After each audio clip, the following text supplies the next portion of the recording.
အားလုံးတရားနာပြိဿအဘုန်းကြီးဒီကနေ့ရှေ့ပိုင်းမှာ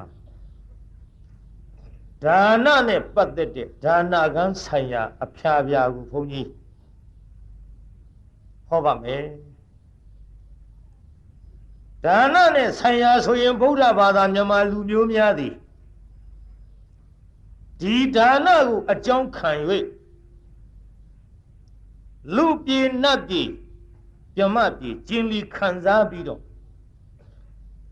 နိဗ္ဗာန်မရသေးရင်တန်တရားတစ်ခွင်မှာကျင်လီကြတရိษံဖြစ်ခွေးဖြစ်ဝက်ဖြစ်ကြက်ဖြစ်နွားဖြစ်အစရှိသဖြင့်ဒီလိုကြပြောင်းကြပြန်စုံဆံဖြစ်နေကြတဲ့တတ္တဝါတွေမှာဒါနမပါရင်တန်တရားမှာခရီးသွားမလားရေဘူးနဲ့ဖဏမပါတော့ຫນွေကာမတိဒါနနဲ့သီလမပါတော့သေကာမတိမြည်သည့်ပုဂ္ဂိုလ်မဆိုခွေးဖြစ်တော့လဲခွေးကသူ့ဘဝလေးချမ်းချမ်းသာသာနေခြင်းလားနွားဖြစ်ပြန်တော့လဲနွားကသူ့ဘဝလေးချမ်းချမ်းသာသာနေခြင်းလေလူဖြစ်ပြန်တော့လဲလူဘဝလေးချမ်းချမ်းသာသာနေခြင်းများလားနတ်ဖြစ်တော့လဲထို့သူမြမဖြစ်တော့လဲထို့သူဒီလိုနေခြင်းရသဖြင့်ချမ်းသာခြင်းတဲ့ပုဂ္ဂိုလ်တိုင်းဘာလုပ်ရမလဲဒါနပြုပါဒီဒါနကိုပြုတဲ့အချိန်ခါမှာလည်းပဲဖယားမကြိုက်တဲ့အလုတ်လားလို့ဆိုတော့ဘုရားကိုယ်တော်မြတ်သည်ပါရမီ10ပါးမှာဒါနပါရမီကစပြီးတော့ဖြည့်ခဲ့ပါဒါနပါရမီကဘုရားကိုယ်တော်မြတ်ကြီးစပြီးဖြည့်ခဲ့သဖြင့်ဘုရားကိုယ်တော်မြတ်သည်ဒီဒါနရဲ့အကျိုးတရားတွေကိုလည်းများစွာဒေသနာကျမ်းဂန်မှာဟောထားတာရှိပါတယ်သို့တော်လည်းပဲဒီဒါနကိုလူတိုင်းသဘောပေါက်သလားလို့ဆိုတော့လူတိုင်းသဘောမပေါက်ကြသေးဘူးဘုန်းကြီးတောရွာတရွာမှာကြုံခဲ့ရဥပုံနေကြီး8ရက်နေကြီးပေါ့တက္ကရာကြီးတယောက်အသက်60ကျော်ပါပြီဥပုသ္တရေနဲ့ကျုပ်နဲ့စကားပြောနေကဒဇင်ကြီးခါချိတ်ပြီးတော့ကျောင်းပေါ်တက်လာနောက်ဒဇင်ချဖယားရှစ်မခိုးဘူးဘုန်းကြီးရှစ်မခိုးဘူးတင်မလင်ခွေးထိုင်ကျုပ်ကမူကြည့်ရင်အလွန်သိတယ်ဘုန်းကြီးရှစ်မခိုးပဲဝင်ထိုင်တော့ဘုန်းကြီးကမေးတက္ကရာကြီးဥပုသ်ဆောင်လာသလားလို့မေးစဉ်းစားဖို့ဘုန်းကြီးမသိလို့မေးတာမှမဟုတ်ဘဲနဲ့ပုံစံကြည့်ပြီးဥပုသ်ဆောင်လာတာမဟုတ်မှန်းသိလို့တမင်သက်သက်မေးတက္ကရာကြီးဥပုသ်ဆောင်လာသလားလို့ဆိုတော့သူကပြောတယ်စောင့်ပါဘူးကူတော်ဘာဖြစ်လို့လဲတက္ကရာကြီးရဲ့လို့ဒီမှာသူများတွေဥပုသ်ဆောင်နေတယ်အိုးအဲ့ဒါဒုက္ခဖြစ်ခြင်းတဲ့လူတွေမှုဥပုသ်ဆောင်တာတဲ့ဗျာစပုံလေးနားထောင်ကြည့်တက္ကရာကြီးရဲ့လို့ဥပုသ်ဆောင်တာဒုက္ခဖြစ်သလားလို့ဖြစ်တာပေါ့ဘုရားတဲ့အရှင်မယားတို့ဟောနေတဲ့အကြောင်းအကျိုးနဲ့မဟောဘူးလားဟောတာဘောတက္ကရာကြီးကအကြောင်းကျိုးဆိုတာဥသတိလတို့ဟောခြင်းလို့ဟောတာမှမဟုတ်ပဲဘုရားဟောတဲ့အတိုင်းဟောရတာပဲကဲဒါဖြင့်မေးမယ်ဘုရားတဲ့ကဲမေးစမ်းပြလို့ဥပုသ်ဆောင်တာအကြောင်းလားအကျိုးလားဟာတက္ကရာကြီးဥပုသ်ဆောင်တာအကြောင်းပေါ့ဗျာ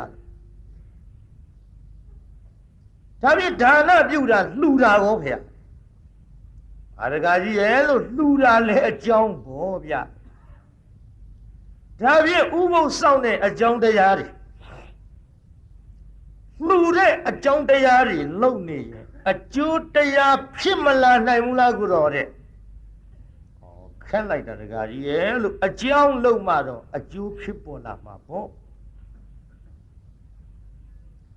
ဒါဖြင့်ဥပုသ်ဆောင်တာသည်လှူတာသည်အကြောင်းဆိုရင်အကျိုးဖြစ်လာမှာကဘာတွေလဲဗျာ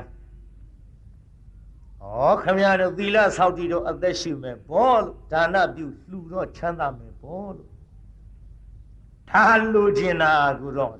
သူကနိုင်ပေါက်ရောက်သွားတယ်အောင်မေးဘာဖြစ်လို့တုံးတကာကြီးရဲ့ဟာဘာဖြစ်လို့ရမလဲကိုတော့တဲ့ရင်းရင်သီဘုန်းကြီးကိုကိုတော့နဲ့ခေါ်တဲ့လူတွေရှိတောင်းဘူးတော့မရှိပါကိုတော့ဆိုတာလေးကြုတ်ပြောဦးမယ်ဘုန်းကြီးချင်းသုံးတဲ့အသုံးအနှုတ်ရှင်ဖျားလို့သုံးတချို့ကဘုန်းကြီးကိုတော့မလုံနဲ့နော်အဲ့ဒီတကာကြီးကကြုတ်ကိုတော်နဲ့ကြီးပြစ်ရိုက်ကောင်းပြီကိုတော်တဲ့ဒါလိုချင်တာပဲတဲ့သီလဆောက်တည်တဲ့အကြောင်းတရားတွေဒါနပြုလှူတဲ့အကြောင်းတရားတွေဒီအကြောင်းတရားတွေကြောင့်တန်တရားတစ်ခွင်မှာအသက်ရှင်နေမယ်ကိုတော်တဲ့ချမ်းသာတာတွေခံစားနေရမယ်ကိုတော်တဲ့အဲ့ဒီအကျိုးတရားတွေကိုခံစားနေရရင်လိုချင်တာကနိဗ္ဗာန်ချမ်းသာတာအသက်ရှိတာတွေခံစားနေရသဖြင့်ဒါနိဗ္ဗာန်မရောက်နိုင်အောင်တန်တရားရှိအောင်ကြားတဲ့တုံးခုထားတာကိုတော့နားထောင်တော့ဘူရူဘာရနဲ့ဥပုသ်ဆောင်ပြင်းတဲ့လူတွေမလှူခြင်းတဲ့လူတွေတော့လုံးလိုက်နိုင်တဲ့စကားမျိုးဘူရူဘာရနဲ့ဘာမှမသိတဲ့လူမျိုးလိုက်နိုင်တဲ့စကားပေါ့ကျုပ်ကပြောတယ်တကားကြီးရဲ့လို့ဒါနပြုလို့ချမ်းသာတဲ့အကျိုးတရားတွေခံစားနေရတာနိဗ္ဗာန်မရောက်နိုင်ဘူးတန်တရားရှိတယ်ဆိုတာတကားကြီးဒါနကောင်းကောင်းမသိလို့ပါလို့ဒါနဘယ်မသိရမလဲကိုတော့တယ်ဒါနဆိုတာလှူတာပဲတကားကြီးလှူတာလေးတစ်ခုလောက်မှတ်ထားတာကိုလို့ကျုပ်လက္ခဏာတစ်ခုပြောမယ်လို့ဒါနဆိုတာစသနာလက္ခဏာရှိတယ်တကားကြီးစွန့်ကြဲခြင်းလက္ခဏာရှိသဗျာလို့စွန့်ကြဲခြင်းလက္ခဏာရှိတော့ဒါနကိုခမရကျုပ်ကနားလည်အောင်ပြောရမယ်ဆိုရင်ခမရကဘုန်းကြီးလှူတာဒါနဖယားလှူတာဒါနဒီလောက်ထင်တာမဟုတ်ဘူးလို့ဘုန်းကြီးလှူတာလဲဒါနဖယားလှူတာလဲဒါနတောင်းစားပေးတာလဲဒါနဖို့သူတော်လောင်းတာလဲဒါနသီလရင်လောင်းတာလဲဒါနတခါကြီးဒါနအကြောင်းရှောက်ပြောရမယ်ဆိုရင်ခမရအိမ်ရှိတဲ့ခွေးဝက်ကြက်ငှက်ဒါတွေကျွေးတာလဲဒါနလို့စသနာလက္ခဏာရှိတယ်တခါကြီးရဲ့လူဒါနကျုပ်နားလဲအောင်ပြောနေပါတယ်လို့ကဲကောင်းပြီဗျာလို့တန်မယာတိုးခြင်းသလားရှည်ခြင်းသလားပြုတိုးခြင်းတယ်ကိုတော်တဲ့တိုးခြင်းလို့ဥပုပ်မဆောင်ဘူးတိုးခြင်းလို့ဥပုံမဆောက်ရင်ကင်ကျုပ်မေးပါမယ်တခါကြီးရဲ့လို့ခမရအခုခါးကဖြုတ်ချတာဘာကြီးတို့ဒဇင်ဖရာတဲ့ဒဇင်ဖရာဘာလို့ဖို့နွားစာရိတ်မယ်ဒါနပြုတန်တရားရှိတယ်ဆိုတဲ့လူကိုကျုပ်ကလက်တွေ့ပြောနေတာကျမ်းဂန်စကားလုံးပါဘူးနွားစာရိတ်မလို့တဲ့အဲ့ဒီနွားစာကဘသူကျွေးမှာနွားစာဆိုအိမ်ကနွားတွေကျွေးမှာပေါ့ကူတော့တခါကြီးလို့အကြောင်းတရားပြုလို့အကျိုးတရားတွေရလို့တန်တရားရှိမှာကိုကြောက်ရင်အဲ့ဒီနွားမကျွေးနဲ့လို့နွားကျွေးတာလဲဒါနာလို့နွားကျွေးတာလဲဒါနာတခါကြီးလေဒါရီလားလို့ဆိုတော့ကြုတ်ပြောအောင်ခမရသားမယားတွေလုံမကျွေးဘူးလားအကျွေးရမှာပေါ့ကိုတော့တယ်ဒါကတော့ဘုရားဟောထားတဲ့ပုဒ္ဒဒါရတသင်္ကဟောဟောဗျာဘုရားပြုတဲ့ဒါနကိုခြေစုံပြည့်ကံပြီးအခုမှမြန်ဘုရားဟောပုဒ္ဒဒါရတတွေပါလုံပြန်မလားလို့ခမရဒါနကြံဒီကဟောတယ်မထင်နဲ့ဘုရားဟောတာပြောလို့ခမရသားမယားလည်းလုံမကျွေးနဲ့တကားကြီးအဲ့ဒါဒါနဗျာအကြောင်းနေလို့ခမည်းကအကြောင်းပြတ်ရင်တန်တရားတိုလိုက်မယ်ထင်တဲ့လူဆိုတော့အကြောင်းပြတ်တရားဟောရမယ်ခမည်းတနေ့ထမင်းဗန္ဒနာစားနှစ်ထပ်ကိုတော့တဲ့ပုံမှန်စားရင်တစ်ခါတနေ့9ထပ်လောက်စား မစားနဲ့လို့အကြောင်းပြတ်ချင်တယ်သူရဲ့တန်တရားရှိမှကြောက်လို့အဲ့ဒီအကြောင်းတွေကိုပြတ်ချင်တယ်ဆိုရင်တကားကြီးထမင်းမစားနဲ့ထမင်းမစားဘဲနေလို့9 ရက်ပြည့်လို့ရှိရင်ထမင်းအသက်9 ရက်မစားရင်သေလားဗျာလို့တန်တရားပြတ်သလားဗျာလို့အကြောင်းခင်ဗျားအသက်ရှည်တာတွေခံစားနေရလို့ရှည်တယ်ဆိုရင်ကိုင်းအသက်တူအောင်9 ရက်မစားဘဲနေသေပါပြီလို့တူသလားတန်တရားပြတ်သလားလို့ရောက်သလားလို့နေပါကျုပ်ဒီတိုင်းမေးလိုက်တော့ဘယ်သူနဲ့မှကာတိကတ္တမတူဘူးတဲ့ကိုတော်နဲ့ကြမှာကာတိကတ္တတူကဲစဉ်းစားကြည့်ပြေးစားကြည့်သူကကတ်သလားကျုပ်ကကတ်သလားလို့တကားကြီးရဲ့လို့ခမရဒါနအကြောင်းမသိလို့ပါလို့နောက်ရက်ကိုလေလို့အေးဆေးဆေးလာခဲ့ပါလားဗျာလို့ခမရနဲ့ကျုပ်နဲ့ဒါနရှင်းတန်းလုပ်ရအောင်လို့ကျုပ်သူ့ဖိတ်ခေါ်ပါလာတယ်နောက်ရက်လာတော့ကျုပ်ဒါနခန်းတွေကြီးခွဲပြောလိုက်တပုရိသဒါန5 မျိုးသူတော်ကောင်းလှူတဲ့ဒါနတွေဒါတွေကိုကျုပ်အကျေတဝင့်ရှင်းပြီးတော့ပြလိုက်တဲ့အချိန်ခါမှာစေရနာကံကောက်ပုံနေဒါနပြုတဲ့နေရာမှာလှူလိုက်လို့ပစ္စည်းကုန်မှာ2 မျိုးရင်လောဘဒီပစ္စည်းကုန်မှာကိုမ2 မျိုးပဲနဲ့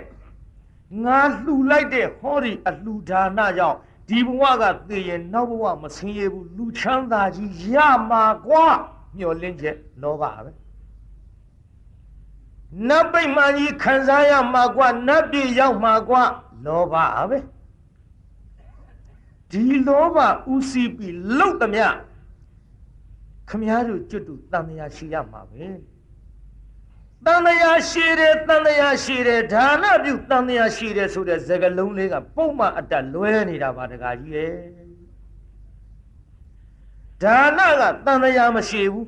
ခမည်းတော်ကျွတ်တို့အစ္ဆဒတန်တမှာကိန်းအောင်ပြီးတော့နေတဲ့လောဘကြောင့်ခမည်းတော်ကျွတ်တို့တန်တရားရှိကြပါလေကျုပ်နောက်ဥပမာပြောပြကဲဆိုကြပါစို့ဗျာလို့လက်သမားလှုပ်လို့ရလကစားလှုပ်လို့ရ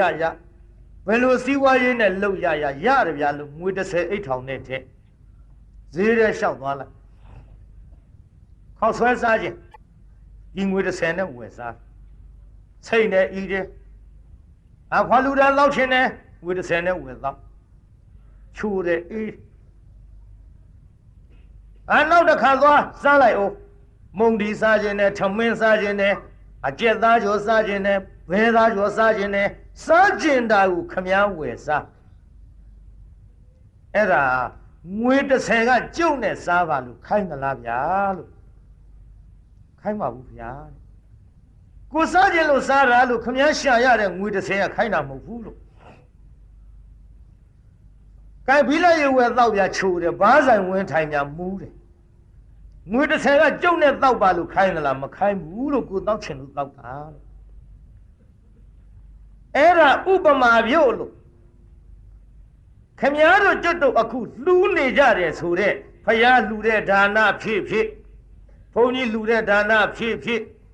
အတရိษံနေကျွေးတဲ့ဒါနဖြစ်ဘုသူတော်သီလရင်းနေလောင်းတဲ့လှူတဲ့ဒါနဖြစ်အဲ့ဒါခမည်းတော်ကျွတ်တို့ဘယ်စည်းပွားနဲ့ရှာထားတဲ့ငွေ30နဲ့အဲ့ဒီဒါနနဲ့တူပါတယ်လို့ငွေ30ဒီကျုံနဲ့ဝယ်စားပါလို့မပြောသလိုခမည်းတော်ကျွတ်တို့ပြုတဲ့ဒါနကလည်းပဲကျုပ်ဒါနကြီးပြုပြီးတော့လူချမ်းသာကြီးတောင်းလိုက်စမ်းပါပြုတ်လို့ဒါနကခိုင်းသလားတကားကြီးရဲ့လို့ခိုင်းပါဘူးဗျာ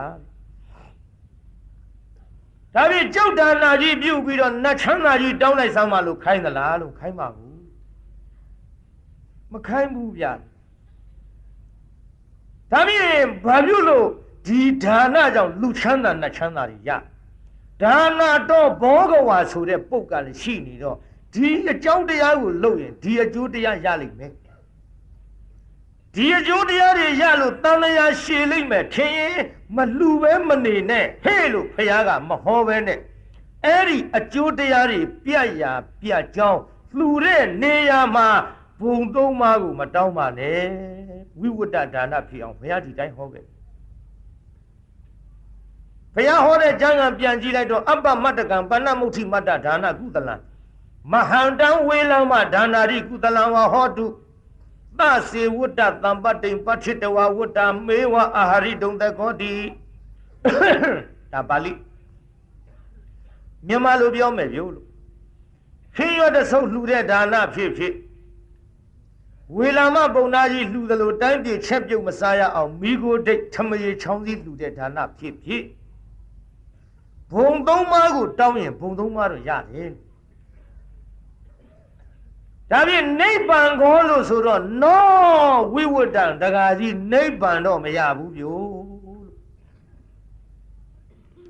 တတိတော့ဒါလိုချင်တာဖះတယ်ဘာထသဘောပေါက်လိုက်တယ်မသိအတော်ခွကြတယ်စကားအစအဆုံးလည်းနားမထောင်သေးဘူး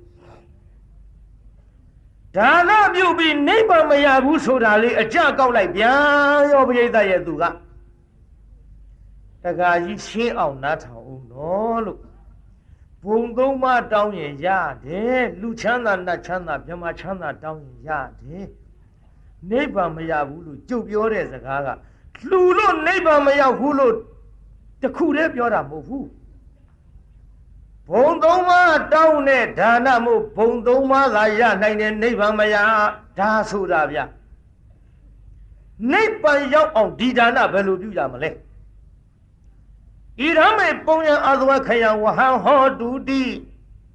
ပါဠိဘုန်းကြီးတွေပေးနေတဲ့အဲ့ဒီစုကရမ်းပေးတာမဟုတ်ကျမ်းဂန်ကလာတဲ့စုပြောလို့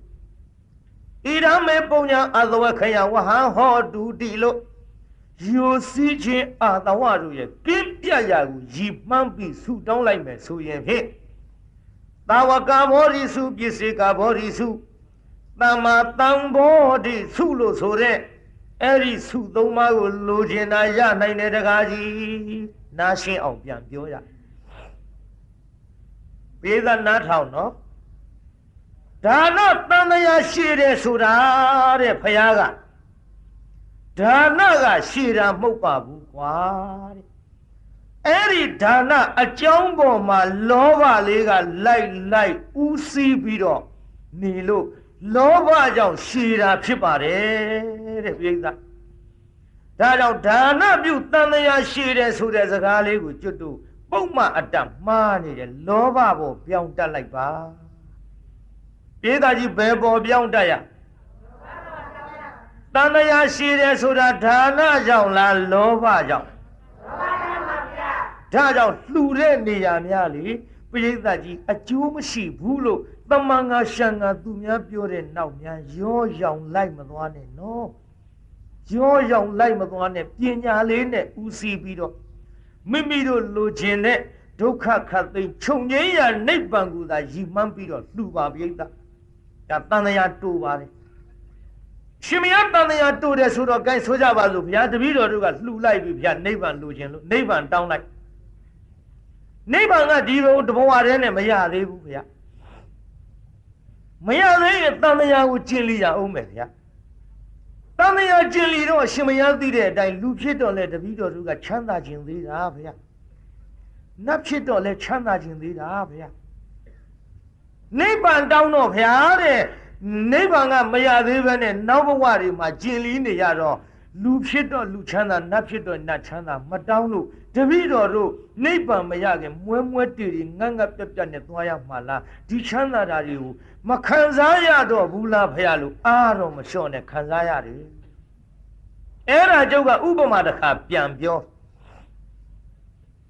ကဲပရိသတ်ကြီးကိုနားလဲအောင်အဲ့ဒီဥပမာလေးကျုပ်ပြောပါမယ်ပရိသတ်ကြီးဒီတောင်ကနေပြီးတော့အမြန်ယထာကိုမန္တလေးရောက်မဲ့လက်မှတ်ဖြတ်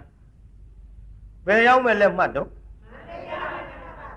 မန္တလေးရောက်မဲ့လက်မှတ်ဖြတ်ပြီးမန္တလေးရောက်နိုင်တဲ့လက်မှတ်ကြီးနဲ့မိယထာပေါ်တက်စီးလိုက်သွားပြီးတောင်ဘူရာပြီးတော့ဟိုဘက်ဘာဘူရာစတွေ့ရ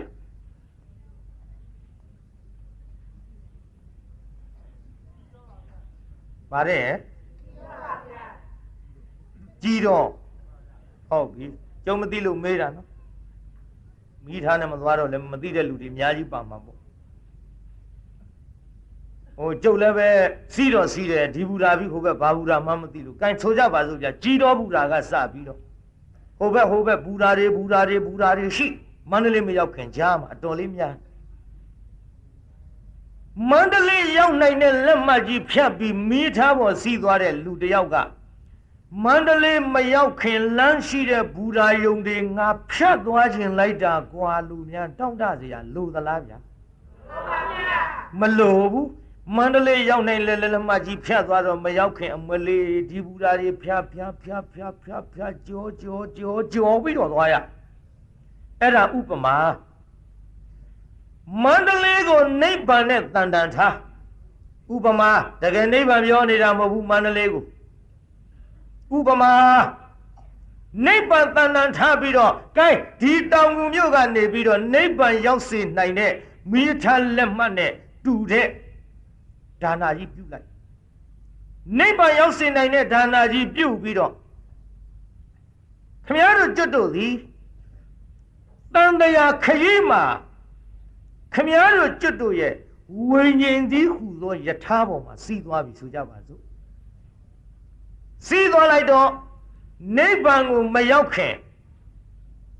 မန္တလေးမရောက်ခင်ဖြတ်သွားရမယ်ဘူရာယုံတွေနဲ့တူတဲ့လူဘဝလူချမ်းသာလူဘူရာယုံ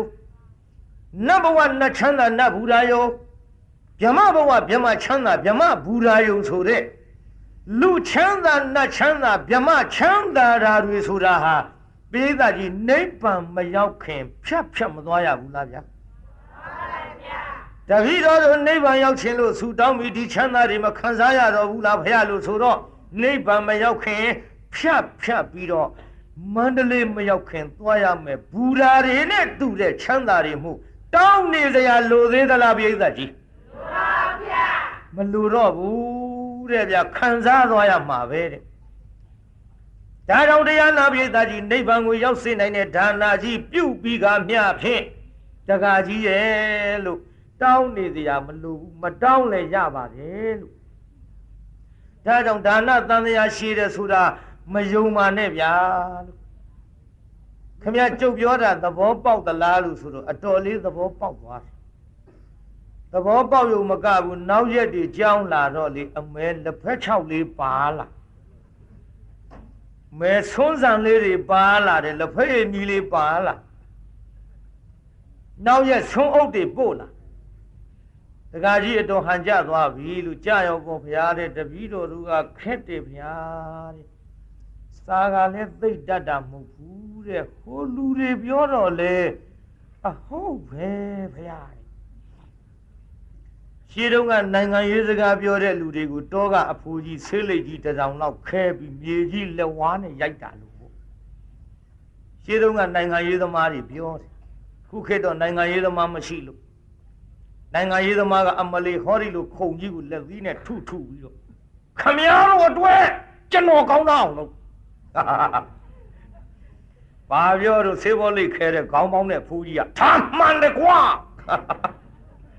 ဟိုကပြောတဲ့စကားလည်းမစင်စားဘူးခမည်းတော်အတွက်ကျွန်တော်ကောင်းသားအောင်လို့ဟာလက်သီးလက်မောင်းတန်းဟေးဒါမှန်တယ်ကွာတက္ကကြီးအဲ့ဒါလို့ဖြစ်နေတာပဲလို့သဘောမပေါက်ဘူးကိုနားမလဲတာနဲ့သူတို့သိတဲ့စကားလုံးကိုမဝေဖန်တတ်တာနဲ့ပဲသူတို့ပြောတိုင်းဒါနသံဃာရှိတယ်ဆိုတာနောက်လိုက်မသွားပါနဲ့ဗျာလို့ဒါနဖယားဟောတာပါလို့ကဲတက္ကကြီးသဘောပေါက်ပလားလို့ပေါက်ပါပြီဗျာတဲ့တပည့်တော်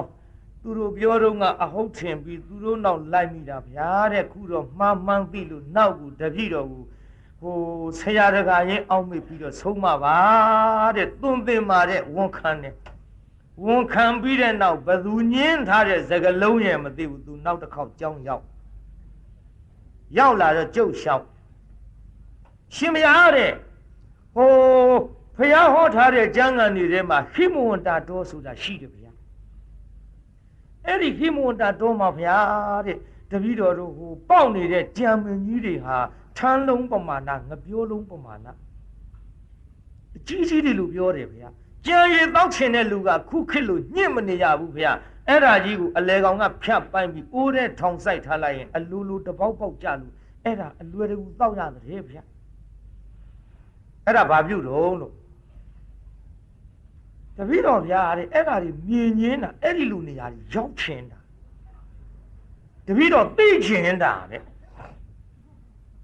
တကားကြီးလို့ကိုယ့်အလုံးမဟုတ်ပါဘူးလို့မကြံစီအပ်ဘူးလို့တကားကြီးယူသွားလိုက်မယ်ကျုပ်ကမကြံစီအပ်တဲ့၄ခုကိုကျုပ်ပြောခဲ့ကံပြေးသားကြီးနောက်ကလက်ချိုးပြီးဆိုကြည့်စမ်းပါ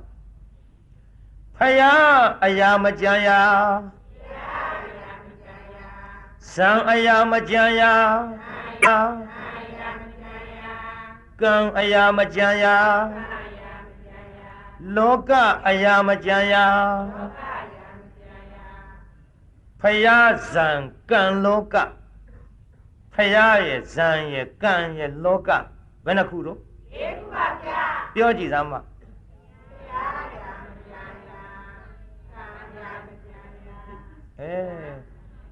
ရေရင်ဝေးထွက်သွားရင်ငါနဲ့အေးဟုတ်ပါဗျာကလေးလေးတွေဖြေကြဖယားအရာကိုမကြံရဘူးကျွတ်တို့ဖယားအရာကြံမိလို့ဘောတရားနာပြည်သားစာကြဘုန်းကြီးတွေမကဘူးကျောင်းကဘုန်းကြီးပါဆဲခံရကျွတ်တို့စတက်တုံးကလေဟောမန္တလေးမှာဘုဘ၅ပါးဒီဘက်၅ပါးညင်းအေးဖယားကမြတ်တယ်ကွာတရားကမြတ်တယ်ကွာမင်းကဘာလို့တရားကမြတ်တာအိုးမင်းဖယားဖြစ်လာတာဒီတရားချင်းလို့ဖြစ်တာကွာတရားကအရင်ရှိပြီးသားကွာဖယားကနောက်မှပွင့်တာကွာမင်းတို့အခုသင်ရလေ့ကျက်နေတာတွေဘယ်သူကဟောထားခဲ့လို့တို့သင်ရတော့ဟေးဖယားကဟောထားတာဖယားမြတ်တယ်ကွာဟုတ်ဟုတ်ကွာတရားမြတ်တယ်ကွာဟိုဘက်၅ပါးဒီဘက်၅ပါးညင်းရောညင်းယုံနဲ့မကဘူးစာကြဘုန်းကြီးကျောင်းရောက်တော့သူများတွေပြန်နေကျွတ်တို့မပြန်ဘူးဘုန်းကြီးရှောက်မလို့ချမ်းနေရခဲ့ဟဲ့မောင်မစင်းတို့ပြီးပြီလေပြန်ညတပည့်တော်တို့ရှောက်ရှာရှိလို့ဗျာကဲရှောက်စားနားမရှင်းနဲ့ရှောက်နော်ကျမဗျာတပည့်တော်တို့ဟိုဘက်၅ပါးဒီဘက်၅ပါးဗျာတပည့်တော်တို့ကဖယားမြတ်တယ်သူတို့ကတရားမြတ်တယ်ဗျာဖယားနဲ့တရားဘယ်သူကမြတ်တယ်နဲ့တပည့်တော်တို့ညင်းနေတာဗျာအဖြေမှန်မရလို့စာကြဘုန်းကြီးအဲ့တော့ဘာပြောတယ်ထင်လို့ဟင်အယူတွေဆင်းနေတာငါကြောင့်ပေါ့ဆင်းတာ၅ပါးကိုမှောက်ရောအဖြေသွားတောင်းမှ10ပါးသလုံးအယူဖြစ်မဟုတ်ပါဘူးဗျဖြေပါဦးဗျဖြေစရာမလိုဘူးနင်တို့ယူနေပြီသွားဒါနဲ့အဖြေမရဘဲနဲ့ပြန်လာ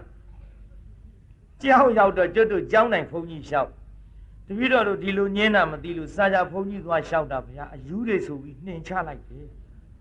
ဟမ်အယူဆိုတာတော်သေးတယ်ခွေးသားတယ်ဟာချောင်းဘုန်းကြီးဆဲပါရော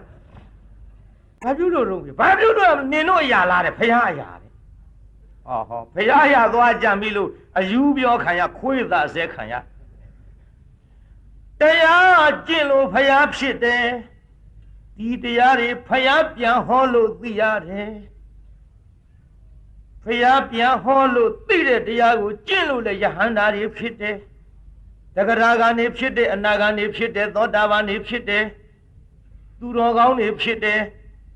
ဒီသူတော်ကောင်းတွေဖြစ်လာလို့လေသူတော်ကောင်းတွေကပြန်ဟောလို့ဒီတရားတွေကထပ်ပြီးတော့မမြုပ်ဖဲနဲ့ပေါ်လာတယ်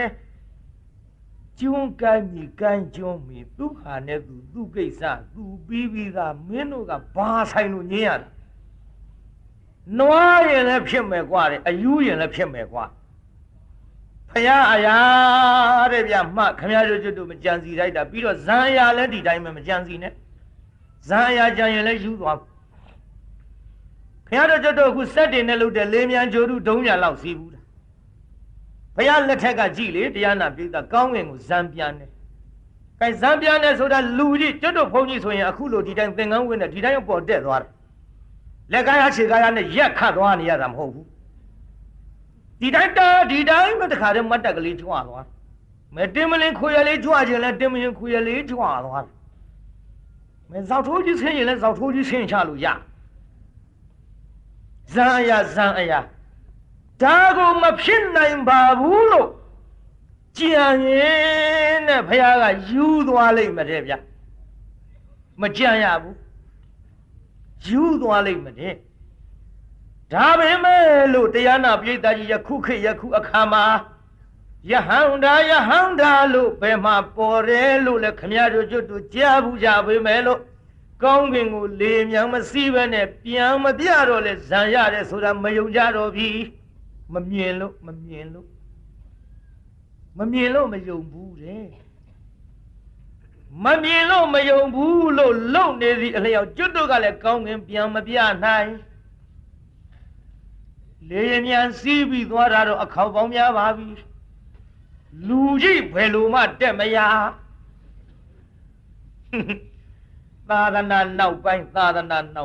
လက်တွေ့မပြနိုင်တဲ့အချိန်ဆိုတော့မယုံဘူးတဲ့မယုံမေးမယ်လို့တရားနာပိဋကကြီးခုခေတ်လေရင်မြန်နေပေါ်သလိုဟိုတုန်းကတို့ဥဒေနမင်းတို့စီးတဲ့ဆင်းနေလို့ဘုရားလက်ထက်ကလည်းရန်တရားတွေနဲ့ဆင်းသေးနဲ့စက်ရုပ်တွေနဲ့ဟောစီးကြသွားကြလာကြဒါပေမဲ့လို့ခုခေတ်လေမြန်နေမပေါ်သေးလို့ရှိရင်ကောင်းကင်တွေကိုလေရင်မြန်ပြန်နေတာမရှိသေးလို့ရှိရင်ဟိုတုန်းကစက်နဲ့လှုပ်တဲ့ဆင်ယုတ်ကြီးကောင်းကင်ပြန်တကွလို့ပြောရင်ဒီခေတ်ကလူတွေယုံကိုယုံညီမဟုတ်ယုံပါဗလားဗျာယုံပါဗျာလေမြန်ပြန်လာကိုအခုခေတ်လူတွေမမြင်ရရင်ဆင်ယုတ်ကြီးပြန်တယ်ဆိုတာဘယ်လိုနည်းနဲ့မှယုံကြမည်မဟုတ်ယုံဘူးဗျာအခုလေမြန်နေစက်နဲ့ပြန်လာကိုမြင်တဲ့ဖြင့်ဟိုတုန်းကဆင်ယုတ်ကြီးတွေရှိတယ်စရန်တရားတွေနဲ့ကောင်းကင်ပြန်တယ်ဆိုရင်ယုံကိုယုံရတော့မည်နားထောင်တော့သေသေးချာချာနှိုင်းရှင်ချက်မမြင်လို့မယုံဘူးဆိုတာဘယ်တော့ခါမှမလုပ်ပါနဲ့ကျုပ်လေတရားနာပိဋကဟောပြောရအောင်မန္တလေးတောင်မယ်နားကကျွတ်တို့ရန်တရားစစ်တပ်ထဲကျုပ်သွားဟောစုပေါင်းရှင်ပြုပွဲကြီးစစ်ဘိုလ်တွေဟိုဘက်3-4ယောက်ဒီဘက်3-4ယောက်ကျုပ်လျှောက်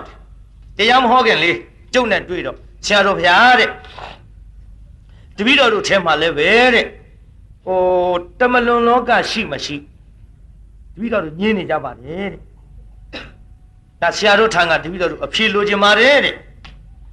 နောက်ပြီးတော့တပည့်တော်တို့ဟိုငရဲပြည်နတ်ပြည်ဆိုတာလည်းရှိမရှိဒါကိုလည်းတပည့်တော်တို့ဟိုဘက်ယုံတဲ့လူနဲ့မယုံတဲ့လူနဲ့နှစ်ဖက်ညင်းနေကြတယ်ဗျာအဲ့ဒါဆရာတော်အဖြေကဘယ်လိုလဲတဲ့တခါကြီးရဲ့လို့ကျုပ်ဖြေလို့ခမည်းတော်သဘောကျပါမလားလို့အကြရမှာပေါ့ဗျာတပည့်တော်တို့ကျင့်တတ်ရင်ကြမယ်ဗျာတခါကြီးလို့အဲ့ဒီကျင့်တတ်အောင်ကတော့ဖျားမတတ်နိုင်ဘူးပြည်သားကြီးကျင့်တတ်အောင်ဖျားတတ်နိုင်ရလားတတ်နိုင်ပါဗျာကျင့်တတ်အောင်ကဖျားကိုမတတ်နိုင်တာပြည်သားရဲ့ဥဇတိလမပြောနဲ့ကံကျင့်တတ်အောင်ဖျားမတတ်နိုင်တာလေကျုပ်ပြောမယ်လေမာဂန္ဒီဆိုတာကြားဘူးသလားပြည်သားကြားပါတယ်ဗျာမာဂန္ဒီကမိမ့်မလားမိမ့်မချောအမလေးလှလွန်းချောလွန်းလို့ဘယ်သူနဲ့မှမပေးစားနိုင်ဘူးဆိုပြီးအထင်ကြီးနေတဲ့မာဂန္ဒီပုံနာလင်မယားကလေသူ့သမီးအတွက်သမက်ရှောင်ရှာတယ်ပြည်သားဘယ်သူနဲ့မှတူတယ်ထင်တာမဟုတ်ဘူးသမက်ရှောင်ရှာတာပြည်သားရဲ့ဘယ်သူမှမတွေ့ဘူးပြည်သားနောက်တော့ဖယားခြေရသွားတွေ့ဟောဒီပုဂ္ဂိုလ်တော့ငါသမီးနဲ့ရတယ်ငါသမက်ဖြစ်ဖို့တော်တယ်တဲ့နဲ့ဖယားခြေရသွားတွေ့ပြည်သားကြီးမာဂန္ဒီသိလှတယ်သမက်လျှောက်ရှာတာဖယားနဲ့မှတွေ့ရလေအဲ့ဒီတော့ကဥစတိလတို့ရှိချင်တယ်ကြလားမကြည့်ရတာကိုဗျလှတယ်ဆိုလို့ဖယားခြေရတွေ့တော့လေအိုးဖယားခြေရခံပြီးလိုက်သွားလိုက်တာဖယားတွေ့အမလီသူ့သမီးကိုဖယားပေးတယ်လူထွက်ပါတဲ့ယဟန်သူ့သမီးနဲ့ပေးစားတော့ကျွတ်တို့ဖယားကိုတော်မြတ်ကလေပုံနာကြီးတဲ့တင့်သမီးလို့အပုတ်ကောင်ကြီးငါဗုဒ္ဓကဘာလုပ်ဖို့လဲဟာဖယားကအပုတ်ကောင်ကြီးဘာလုပ်ဖို့တုံးတဲ့မာဂန္ဒီကလေကျုပ်ပြောမယ်ပြိဿဖယားကိုသူကကြိုက်တယ်ဗျာပြိဿ မာဂန္ဒီကဖယားကိုမကြိုက်ဘူးလားကြိုက်ပါတယ်ဗျာဖယားမှမသိလို့ဖယားမှမသိလို့ဖယားမှမသိလို့မာဂန္ဒီကဖယားကြိုက်တယ်ကျွတ်တော်ဖယားကလည်းလောကဖယားနဲ့တူအောင်လှတာဘယ်သူမှမရှိဒါကြောင့်ရူပဝိလသင်္ကရူပအစိနေယတန်ယုတ်တံဝန္ဒေသာရဂုဏောပေတံတေနမတုလာယူပဝါဘယ်သူနဲ့မှစိနေယတန်ယုတ်တံဝန္ဒေသာရဂုဏောပေတံတေနမတုလာယူပဝါဘယ်သူနဲ့မှမတူတော်မူတဲ့ဘယ်သူမှတူအောင်တုပြီးတော့လှလို့မရတဲ့အင်မတန်လှပတော်မူတဲ့ရုပ်အစင်းအင်္ဂါလက္ခဏာနဲ့ပြည့်စုံတော်မူသောမြတ်စွာဘုရားကိုရှိခိုးပါ၏လို့ခင်ဗျားတို့ရှိခိုးကြဘူးလားခိုးပါတယ်ဗျာအတုမရှိဘူးဒီထဲတရားနာပိဋကအတုမရှိဘူးဆိုလို့ပြောရအောင်အတုမရှိစကားအသုံးမှားသွားမင်းတို့မင်းကြီးလေကြောင်းကြီးဆောက်အမှန်ကဘုန်းကြီးတွေထိုင်မှုဆောက်ကြောင်းကြီးသူကနာမည်တက်လိုက်တယ်အတုမရှိကြောင်းတော်ဘယင်ဆောက်တဲ့အကြောင်းဆိုတော့သူများရဲ့ဆန်းအောင်မှဲ့ဆန်းအောင်မဲ့အတုမရှိကြောင်းတော်လို့မှဲ့ပြီးအဲ့ဒီကြောင်းတော်ကြီးတရားနာပိဋကကြောင်းနိုင်ဘုန်းကြီးတင်မှုရှာလိုက်တော့ဘယ်ဘုန်းကြီးနဲ့တင့်တော်တော့လို့ဆိုတော့ဆုံးပြပေးသွားဆရာတော်တစ်ပါးကနေအောင်နဲ့မင်းကြောင်းအတုမရှိတဲ့ကူတော်ကတဘာမှမပါဘူးဗျတကားတော့ရေမြေရှင်မင်းတို့မင်းတရာသင်သည်အတုမရှိကြောင်းလို့မှဲ့ထားပါသဖြင့်အတုမရှိတဲ့ပုဂ္ဂိုလ်သာထိုင်အပ်ပါသောကြောင့်အတုမရှိတာကလည်းဖယားတဆူဖြစ်လို့မင်းကြောင်းကြီးဖယားကြောင်းဖြစ်စေဘုန်းကြီးတွေကတိကြရောအတိကြဆိုတာလူနားလဲအောင်ပြောတာဘယ်သူမှထိုင်ရဘူးအဲ့ဒါအတုမရှိအသုံးမှားသွားတယ်ဖယားကြောင်းကြီးဖြစ်ရတယ်ပြိဿရဲ့ဒါတော့အတုမရှိလှတော်မူတဲ့မြတ်စွာဘုရားကိုအင်မတန်လှတာပဲမာဂန္ဒီဘုရားမှမသိတော့လေကြိုက်မိတာဗောပြိဿကြီးဘုရားမှန်သိတဲ့အမျိုးသမီးမှန်သမျှဘုရားကိုကြိုက်ရဲပါကြိုက်ရဲပါဦးဗျာအေးဟိုမှာမသိလို့ဘုရားကိုသူကြိုက်မလီလှလိုက်တယ်ယဟန်လှလိုက်တယ်ယဟန်ငါဖေမေကဒီယဟန်နဲ့ပေးစားတော့မထက်ဟန်ကြပြီလောကသူတော့လှတာငါမတွေ့ဘူးအမလေးလှတယ်ယဟန်ကြီးငါနဲ့ဘယ်နဲ့ညနဲ့ဘယ်နဲ့ညတော့ရှောက်တွေးကုန်တာအိုင်တွေးပြီးကြိုက်နေတော့ဘုရားကသူ့အပုတ်ကောင်ကြီးလဲပြောလိုက်ရောမေးမယ်နော်သူ့အပုတ်ကောင်ကြီးလဲပြောလိုက်ရောမာဂန္ဒီဘုရားကြည်နှံ့ရဲ့လားဗျသိပါပါဗျာဒါဖြင့်ကြည်နှံ့အောင်ဘုရားတတ်နိုင်ရဲ့မာဂန္ဒီကဘုရားကိုကြိုက်တယ်ဘုရားကသူ့ကိုပြန်မကြိုက်နိုင်သူကြိုက်သည့်အလျောက်ဘုရားကသူ့ကိုပြန်မကြိုက်တော့မာဂန္ဒီကြည်နှံ့ရဲ့လားဒါကြောင့်ကျုပ်ကပြောတဲ့စစ်ဘိုလ်တွေကိုကျင့်နှံ့အောင်တော့ကျုပ်မတတ်နိုင်ဘူးနော်လို့ဖရာတောင်မတတ်နိုင်ဘူးလို့တမလွန်လောကရှိမရှိကိုကျုပ်စပြီးတော့ပြောပါမယ်လို့တမလွန်လောကလေတကာကြီးတို့ရှိပုံလေးကျုပ်ကူတွေကျုပ်ဟောရှမ်းပြည်မြောက်ပိုင်းသွားပြီးတရားဟောတော့ကမိုးမိတ်မှာလူတယောက်တွေ့ခဲ့မိုးခုတ်ရဲ့ဟိုဘက်မိုးမိတ်ဆင်ဝင်စားတဲ့လူတယောက်ကြုတ်တွေ့ခဲ့တယ်တခါကြီးမယုံရင်တော့သွားပြီးတော့မေးပေါ့လို့ဆင်သေးလို့ဝင်စားတယ်အဲ့ဒီဆင်သေးလို့ဝင်စားတဲ့လူကလေလူဘဝရောက်တော့ဆင်ဦးစီးဖြစ်တဲ့သူ့အရှင်သခင်ထားပြီးမေ့နေတဲ့တစ်ခေါင်းတွေကဟောဆေးတံတူလေးယူပေးသဗျာလူဘဝရောက်တော့ပြီးတော့လေသူ့အရှင်သခင်ထားခဲ့တဲ့ကြည်နေတဲ့ဝိရွရှင်ဖယားရှိခိုးစာအုပ်ကလေးတစ်ပင်ခွာချားမှလေအဖိုးကြီးကလည်းမွေ့နေတဲ့ဆွေမိပြီးတော့နေတဲ့စာရွက်ကလေးတွေယူပေးသဗျာဆင်ဝင်စားတာနောက်လေအမလီမတ်တပ်ပြေကလေးဘဝရောက်တော့အဲ့ဒီကလေးလေးကလေဒီမဲ့တရားနာပိဋကသူဆင်ဘဝတုန်းကသူကိုယ်တိုင်ဆွဲခဲ့တဲ့တစ်တုံးကြီးတွေကလေးကသွားပြီးတော့မာတာရဘူးဒီလိုလက်ကလေးခါဗျရဘူးတဲ့မဲ့ဟိုတုန်းကတဲ့ဒီတစ်တုံးကြီးဒီနေရာမဟုတ်ဘူးပေါ့လေဗဇက်ကမပြောဘူးဟိုတုန်းကသူဆွဲလာခဲ့တဲ့နေရာကိုသွားပြအဲ့ဒီကနေသူဒီလိုဆွဲလာတာတဲ့ဒီရောက်တယ်တဲ့ခုမရတော့ဘူးတဲ့ဆင်ဝင်စားတဲ့ကလေးကအဲ့ဒါစကားကလေးတက်လို့မေးလာတဲ့အခါအစတော့ပြောသေးတယ်နောက်သူမပြောတော့အဲ့ဒီလူကိုကြုံမရအောင်ရှာပြီးတော့မေးခဲ့ဟ ဟုတ်ပါတယ်ဗျာတဲ့သိတော့သိတာပဲဗျာတဲ့ခုတည်းထိသိတော့နဲ့ရှက်လို့တပည့်တော်မပြောတော့တာပါတဲ့ရှက်ပါနဲ့လေလို့ဒီလိုကြပြောင်းကြပြန်တန်တရားမှာကျင်လီကြရတာပဲလို့စင်ဘဝတုန်းကခမည်းရဲ့လူနဲ့ဆက်ဆံမှုလူကိုကြောက်ပုံလန့်ပုံအကောင်ထဲကြီးပြီးလူကိုဘာလို့ကြောက်တာလဲလို့ကြုံမေးကြည့်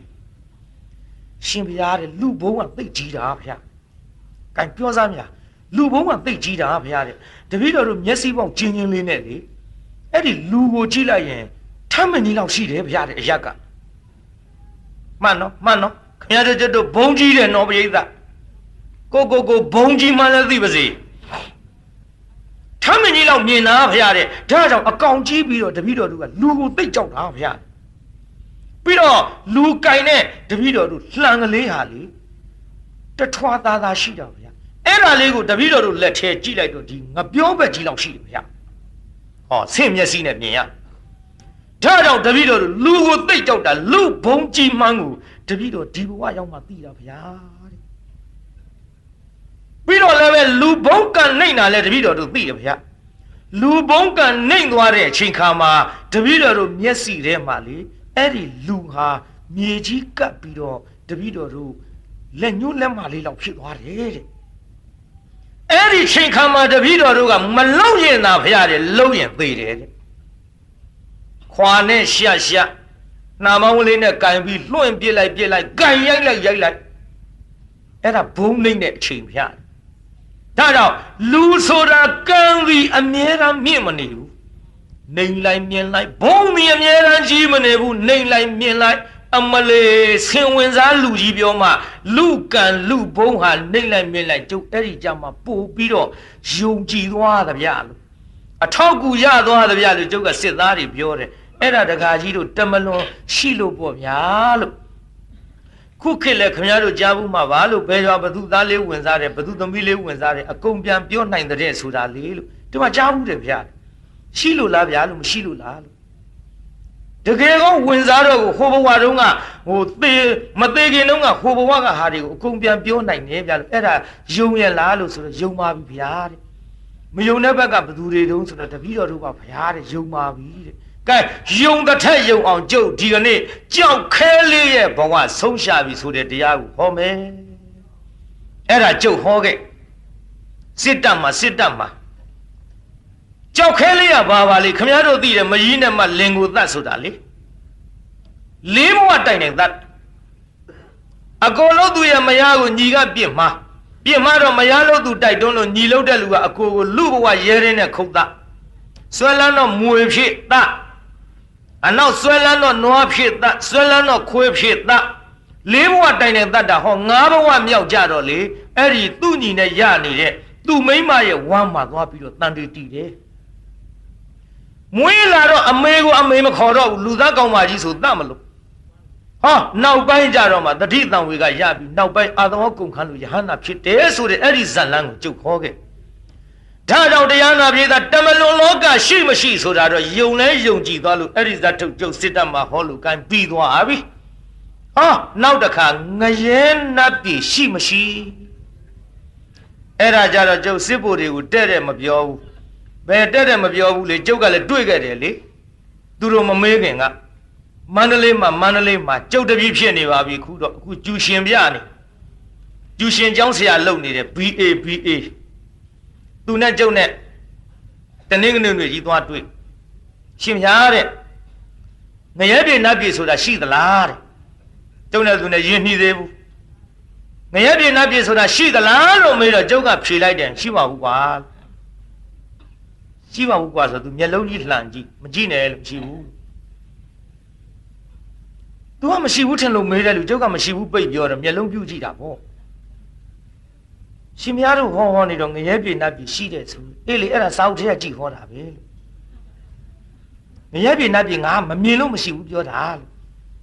तू ကမမြင်လို့မရှိဘူးလို့ညင်းမလို့လှုပ်တဲ့လူကိုကျုပ်ကမမြင်လို့မရှိဘူးပြောတော့ဟိုလူဘေးလို့ညင်ညာဖြစ်နေပြီ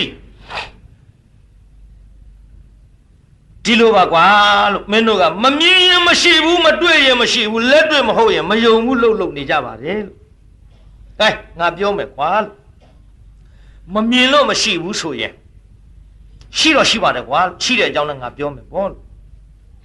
မင်းအခုဟောဒီနာမှာတို့ထိုင်းနေတယ်ကွာလို့ဒါဘာလေးတုံးဟိကျုပ်ကကင်ပြဟိုအဝတ်အစားမပါဘူးအယုတ်လေးဟိုရောဘာယုတ်လေးတင်ထားတယ်ဒါဘာလေးတုံးဟိအဲ့ဒါအယုတ်လေးဗျာမင်းဒီအယုတ်လေးဒီနာရှိတယ်ဆိုတာအခုယုံရလားလို့ယုံတော့ဗောဗျာတဲ့မျက်စိအောက်တင်မယ်မင်း50လမ်းသွားကြည့်ကွာအဲ तू ကမတ်တက်ထားတယ်သွားမဟုတ်ပါဘူးလို့စိတ်ထဲက50လမ်းသွားပြီးကြည့်လိုက်မြင်မှုလိုက်မြင်တယ်ဗျာရှိတယ်ဆိုတာမင်းယုံလားယုံပါတယ်ကဲတမိုင်လောက်သွားတော့ဒီနာမင်းယုံကြည်တဲ့အဆောင်တယောက်ထားခဲ့ဒီကလေးလည်းငါဖွဲ့မပြစ်ဘူးထူးကြည်လည်းမပြစ်ဘူးမီးလည်းရှို့မပြစ်ဘူးဒီကလေးလေးထားပြစ်ခဲ့ဟောဒီအယုတ်လေးတမိုင်လောက်ကသွားကြည့်ဟေးလို့မင်းမြင်သေးလားမြင်ဘူးဗျာအယုတ်လည်းငါဖွဲ့မထားပါဘူးကွာလို့ဒီနေရာဘယ်မှာလဲဖြောင်းမပြစ်ပါဘူးလို့ရှိတယ်ဆိုရင်မင်းယုံမလားဟေ့ဒါတော့ဗျာတဲ့ယုံရမှာပေါ့တဲ့ဟောဗျာမင်းမမြင်မနဲ့ယုံသလားလို့မင်းကသာမမြင်မေမယ်လို့သူကတော့ဒီမှာရှိနေတယ်ကွာလို့မမြင်မေမယ်လို့အခုရှိနေတာကိုမင်းယုံရင်ငရဲနတ်ပြည်ဆိုတာကိုမမြင်တာနဲ့မယုံဘူးပြောလို့ကိုကဲမင်းတို့သိတော့မလားကွာလို့ကဲမင်းကမင်းမဲ့ကွာလို့ဒီနေ့ပါနေတော့ဒီနေ့တနင်္ဂနွေပါဗျာတဲ့တပည့်တော်ကျူရှင်အားလို့ဒါကြောင့်ဆရာတော်နဲ့တွေ့ရတာပါတဲ့ကဲဒါဖြစ်ကောင်းပြီကွာမင်းတနင်္ဂနွေဆိုတော့ဒီနေ့တနင်္ဂနွေပြီနောက်ပြင်ကပါတော့နောက်ပြင်ကတနင်္လာဗျာတနင်္လာပြသမ်းမှာကွာလို့ငါကြည့်ကျင်လို့ရှင်မရတနင်္လာဘယ်ကြည့်ဖြစ်မလို့ဗျာရှိဖြစ်ရမှာပေါ့ကွာလို့တနင်္လာကနောက်ပြင်ကကြမှာတနင်္လာတွေ့ရမှာနောက်ပြင်ကကြတော့ကိုတွေ့မလားလို့တွေ့တော့တွေ့ဘူးပေါ့ဗျာတဲ့တနင်္လာလို့ဒါသိယုံပဲပေါ့တနင်္လာလို့သိတယ်ဆိုတာမမြင်မဲနဲ့မတွေ့မဲနဲ့မင်းသိယုံလေးနဲ့ယုံသလားလို့ဒါတော့တနင်္လာဖြစ်နေတော့ယုံရမှာပေါ့ကဲဒါဖြင့်ကောင်းပြီမင်းတနင်္လာဒီကနေ့ပြနိုင်ရလားဟိပြနိုင်မှုဗျာတဲ့ဘာဖြစ်လို့မရောက်သေးလို့တဲ့ညပြင်ကတနင်္လာဆိုတော့မင်းဒီတနင်္လာကိုဘယ်နေ့ကြမှာတွေ့မှာတော့ညပြင်ကကြမှာတွေ့မှာပဲအေးကွာတဲ့မင်းတနင်္လာတောင်မှလို့ဒီကနေ့ကမေးတာမင်းညပြင်ကမှသိမှာညပြင်ကမှတွေ့မှာပြလို့မရပါဘူးဆိုရင်လို့တနင်္လာကိုမရောက်သေးတော့တနင်္လာမသိသလိုမတွေ့သလိုမရသလိုပါပဲကွာလို့အဝိစီဆိုတာကလည်းဝေးနေလို့မရောက်သေးလို့ပါကွာလို့နတ်ရှင်ကရောက်ရင်တနင်္လာလို့သိသလိုအဝိစီလည်းမင်းမရောက်သေးလို့ရောက်ရင်တော့သိမှာပါကွာဟာကျုပ်စိတ်ဆိုးတာအဲ့ဒီကောင်မျက်နှာကြီးကိုရဲသွားဒါကြောင့်တကားကြီးတို့ရာလို့မရောက်လို့ဝေးလို့မသိတာပါနတ်ပြေငရဲပြေဆိုတာတွေရှိကိုရှိတယ်ဗျလို့ပြောတော့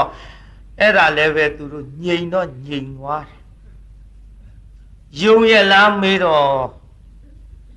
ငြိမ်ယုံမယ်ငြိမ်ယုံမယ်နောက်တော့ကျုပ်ကအမျိုးမျိုးခင်ဗျားတို့ဒါတွေရှောက်ပြောလေအတော်ခြေလျရသွားမှာစိုးလို့နောက်ဆုံးတော့ကျုပ်အမျိုးမျိုးပရိယာတွေနဲ့ပြောပြယုံပါတယ်ဘုရားဆိုတာလက်ခံပါတယ်ဒီအဖြေတွေဟာကျုပ်ပြောနေတာကတော့စာတတ်တမတတ်တကလေးပေါက်စာလေးကနေပြီးသဘောပေါက်လောက်အောင်ပြောတဲ့စကားလုံးအသေးအဖွဲပါဒီလိုအသေးဖွဲပင်ဖြစ်လင်ကစားကျွတ်တို့ထက်ပိုပြီးတော့ဖြေကြနိုင်တဲ့မြန်မာနိုင်ငံမှာအကျော်အမွန်ဆရာတော်ကြီးတွေရှိပါသေးတယ်မျက်ခြေပြတ်မခံကြပါနဲ့မျက်ခြေပြတ်မခံကြပါနဲ့မသိတာမေးကြပါရှောက်ကြပါအဖြေတောင်းကြပါဒီမှာရှေးဥပထမကျွတ်တို့အရင်လာပြီးတော့ချီးမြှင့်သွားတော်မူတဲ့တိပိဋကဒရဆရာတော်ဘုရားကြီးဆိုရင်ကျွတ်တို့မြန်မာနိုင်ငံမှာတရဖူဆောင်ဆရာတော်ကကျွတ်တို့တဲ့တောက်တစ်ခါအပင်မခံမဟာဗုဒ္ဓဝင်တော်ကြီးလည်းရေးလို့ပြီးစီးသွားပါပြီကျွတ်တို့ကျမ်းဂန်နဲ့မှွေနောက်ရှာဖွေးပြီးတော့စာအုပ်တွေဓပုံကြီးထားပြီးတော့မရှာနိုင်တော့လဲတိပိဋကဒရဆရာတော်ဘုရားကြီးရှာပြီးတော့ပြုစုစုဆောင်ပေးသွားတဲ့ဗုဒ္ဓဝင်တော်ကြီးဒီကျွတ်တို့ရဲ့အာကိုစရာဖြစ်သွားပါပြီတစ်ချိန်တည်းနဲ့ကျမ်းဂန်တွေပေါင်းစုံကျမ်းဂန်အညွှန်းနေနဲ့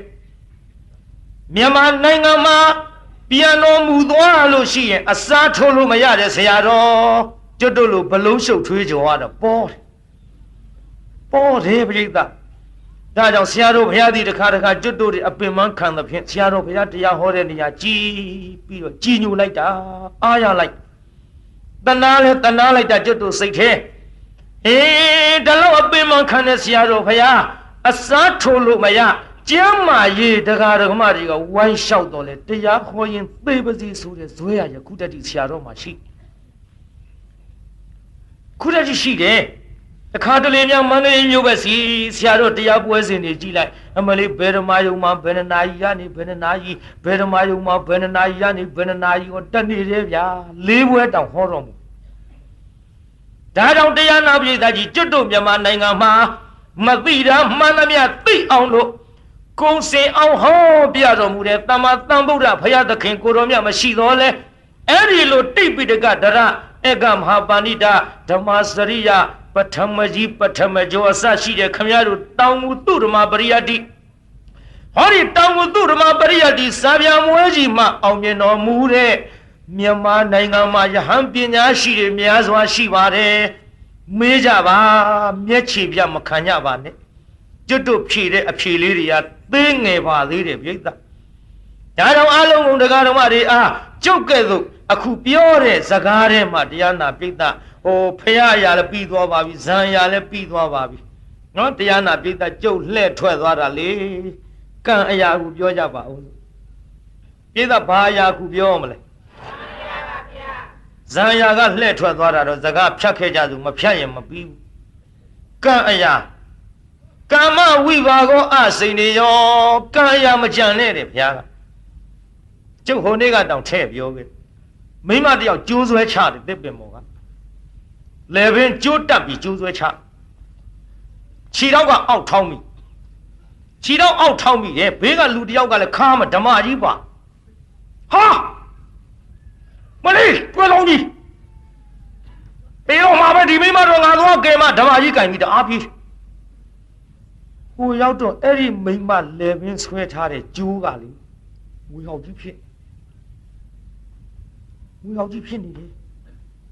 ဟာမွေဆိုပြီးဘာပြောကောင်းမလဲဓမ္မလွှင့်ပြစ်ပြီးပြေးသေရောဟိုမိမပြေးတာဟိုမိမဘာဖြစ်သေပါပါလေဗျာသေတယ်အဲ့ဒါနောက်လေတရားနာပြေးတာဟာကျိုးကမွေဖြစ်တဲ့ဒါကြောင့်ဟိုမိမဟိုလူဓမ္မကြီးနဲ့ဖြတ်နိုင်ရဲ့သားနဲ့မဖြတ်လို့ကျိုးမဖြတ်လို့ဟိုမိမတော့မဟုတ်ဘူးကျိုးမဖြတ်လို့မွေဖြစ်တဲ့ကွာကျိုးကမွေဖြစ်တဲ့ကွာနောက်ဘုရားကုတော်မြတ်ကဟောတဲ့ခြေသားတို့တဲ့ကျိုးကမွေဖြစ်တာမဟုတ်ဘူးတဲ့အဲ့ဒီမိမကဒီကျိုးနဲ့သေရမယ်ကံကြီးရပါလာတယ်ဘယ်သူတားလို့မှမရဘူးတဲ့ဒါကြောင့်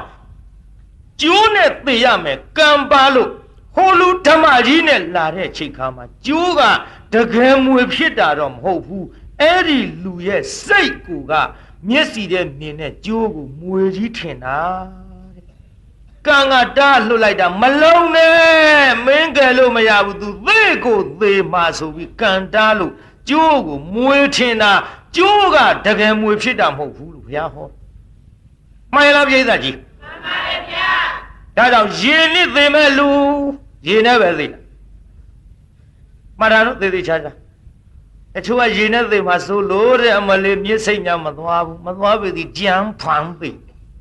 ညမဆောင်းတို့ပါပြောကြသေးအမလေးတဲ့မိသားပြန်စည်းပါဘူးတဲ့မိသားနဲ့သေမှာကြောက်လို့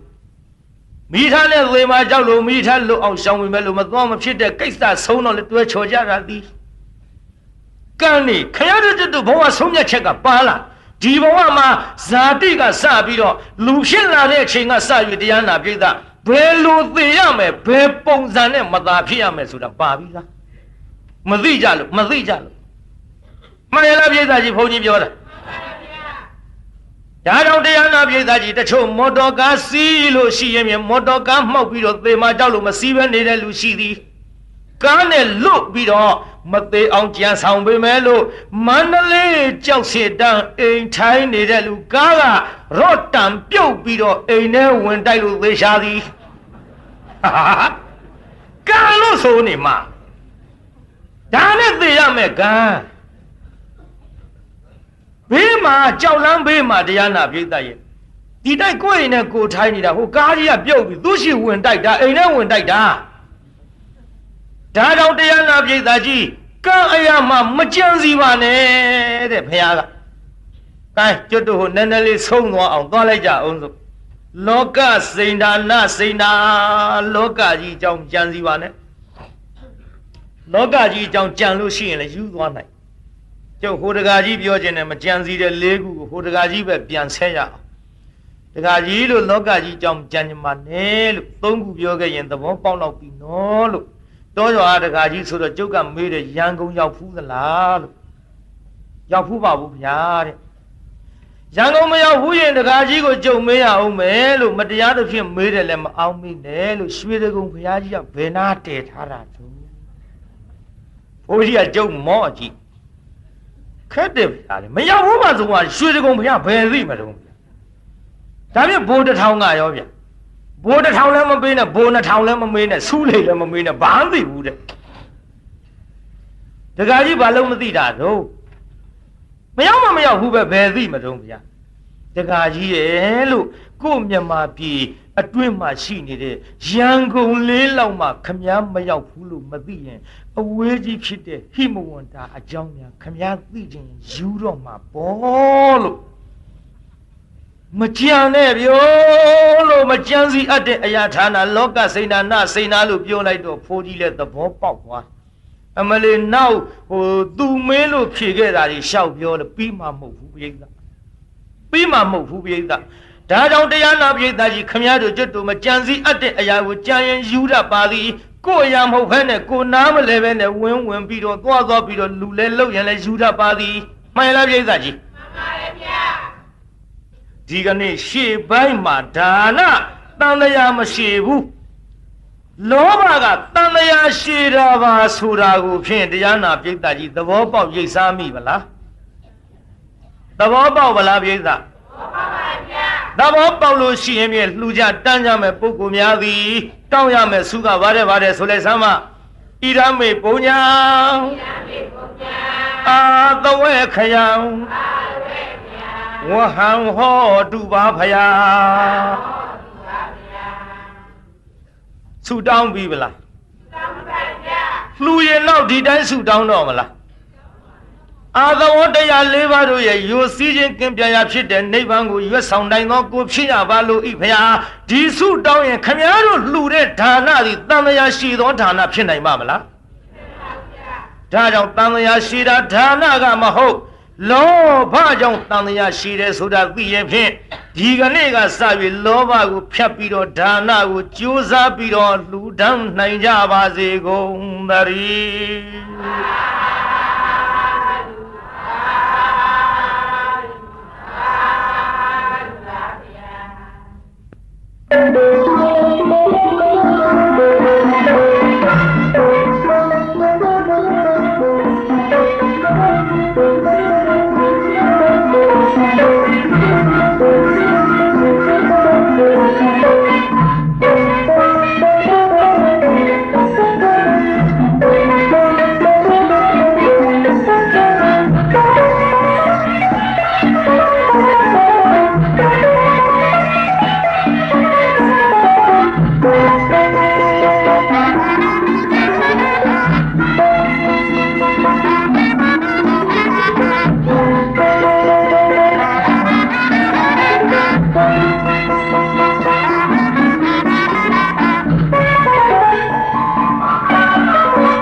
။